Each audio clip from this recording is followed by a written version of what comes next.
का अटूट बंधन है महाकाल के साथ, जो महाकाल स्तोत्र में उल्लिखित है।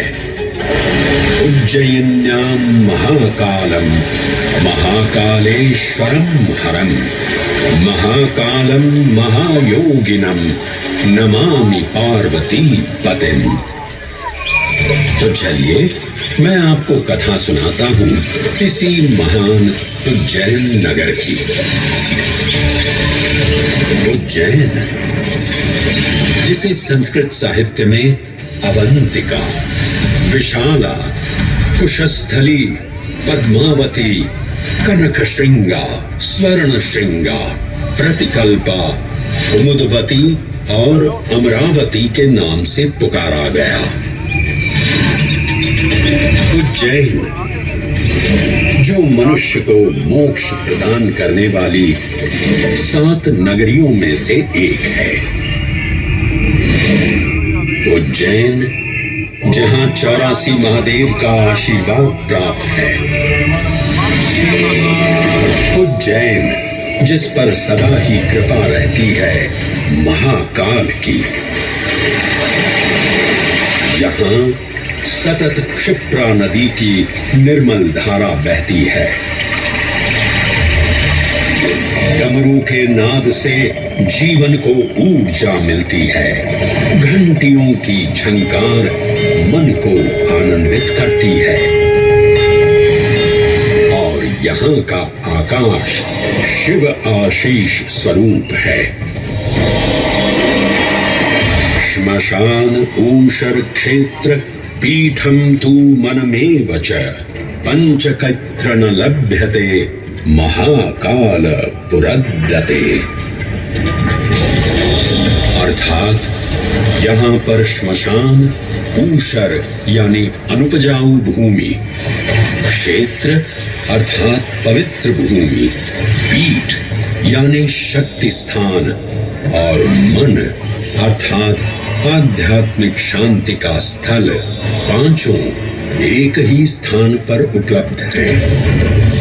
ये संयोग महाकाल की नगरी उज्जैन की महिमा को और गरिमामय बना देता है। उज्जैन के इस अलौकिक स्वरूप से प्रभावित हो महाकवि कालिदास अपने काव्य मेघदूत में लिखते हैं, हे जलधर, यदि महाकाल के मंदिर में समय से पहले तुम पहुंच जाओ तो तब तक वहां ठहर जाना जब तक सूर्य आंख से ओझल न हो जाए। शिव की संध्याकालीन आरती के समय नगाड़े जैसा उज्जैन। अमृत की इन्हीं बूंदों के कारण उज्जैन में हर 12 वर्ष पर कुंभ सिंहस्थ मेले का आयोजन होता है। भगवान शिव की लीला देखिए। लोक कल्याण के लिए स्वयं विषपान किया और अपनी नगरी वर्षा करवाई।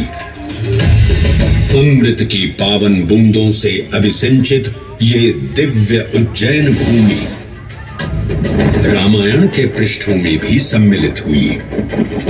सतयुग के बाद त्रेता युग में माता सीता की खोज में वानर सेना का यहाँ आगमन हुआ।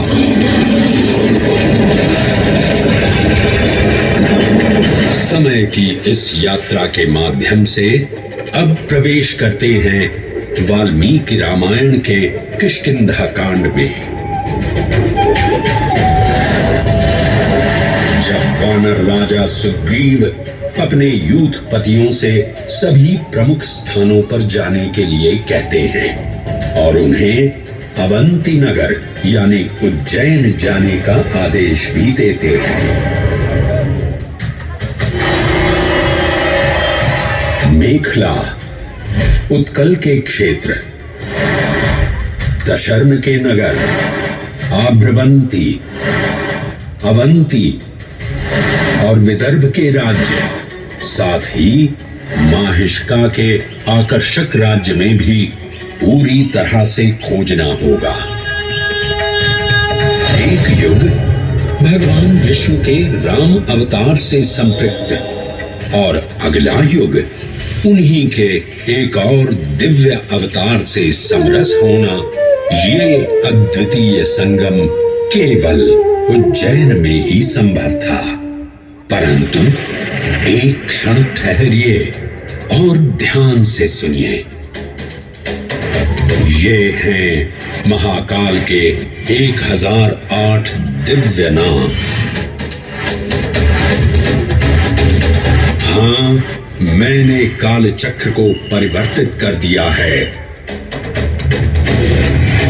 और अब द्वापर युग का शुभारंभ हो चुका है। विस्मय पूर्ण हो जाएंगे ये जानकर कि महाकाल के इन नामों को स्वयं भगवान श्री कृष्ण ने रचकर पिरोया था।